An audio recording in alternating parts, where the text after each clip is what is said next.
তো কেমন আছো বন্ধুরা? দেখো, আর এই যে হাঁড়িটা দেখতে পাচ্ছ, এখানে মাটন আর চিকেন একসাথে, এরা মাটন আর চিকেনের বিরিয়ানি একই হাঁড়িতে করে, ঠিক আছে? তো আমরা আজকে চারটে চিকেন বিরিয়ানি অর্ডার করলাম। তো চিকেন বিরিয়ানি, আলু, এগুলো সব কিছু দিয়ে লোকটি যেটা ছিল সেই লোকটি ভালোভাবেই সার্ভ করছিল।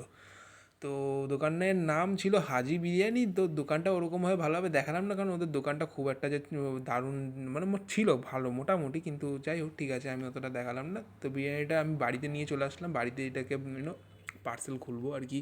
তো বাড়িতে এনে এই বিরিয়ানিটাকে দেখুন সুন্দর করে ঢালছি। এই যে এই বক্সের মধ্যে যে মাংসের পিসটা ছিল না, মাংসের পিসটা হচ্ছে পাংখার দিকের যেই পিসটা হয় না, ওই মুরগির মধ্যে সেই পিসটা ছিল আর কি। দেখুন পিসটা ভালোই বড় ছিল। তার সঙ্গে আমার এই প্যাকেটের মধ্যে আনফর্চুনেটলি আর কি আলু পড়ে গেছিলো বেশ ভালোই বড়, ঠিক আছে? তো আলুটা ভালোই ছিল, কিন্তু হ্যাঁ, এগওয়ালা বিরিয়ানি না, এই পুরো বিরিয়ানির দাম হচ্ছে 100 টাকা। তো এগ ছাড়া 100 টাকা, এগ দিয়ে মনে হয় 110 বা 120 টাকা এরকম হবে। তো এরা স্যালাডও দেয়, স্যালাডটা একটু দিয়ে দিলাম একটু সাইডে রেখে। তো দেখুন বিরিয়ানিটা কত সুন্দর লাগছে দেখতে।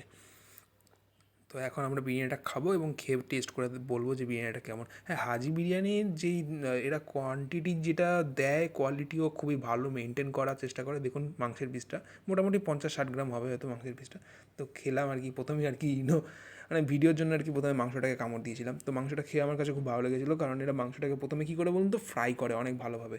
তো ডিমটা আসলে বাড়িতেই সেদ্ধ করেছি, ডিমটা বাড়ির ডিম ছিল, বাড়ির ডিমটাও ঠিকই আছে সেদ্ধ ঠিকঠাক। স্যালাডটা নিয়ে খেলাম। হ্যাঁ, এবার আলুটাকে আসলে মেইন দেখানোর বিষয় যে আলুটা কেমন। আলুটাও ভালোই ছিল, সফট ছিল। তো ওভারঅল বিরিয়ানি খুব ভালো খেয়েছি আজকে। তো চলো, দেখা হচ্ছে পরের ভিডিওতে। হ্যাঁ, আলুটা একটুখানি কি ভালোভাবে দেখিয়ে দিলাম। তো খেতে থাকলাম আর কি। দেখা হচ্ছে পরের ভিডিওতে। টাটা।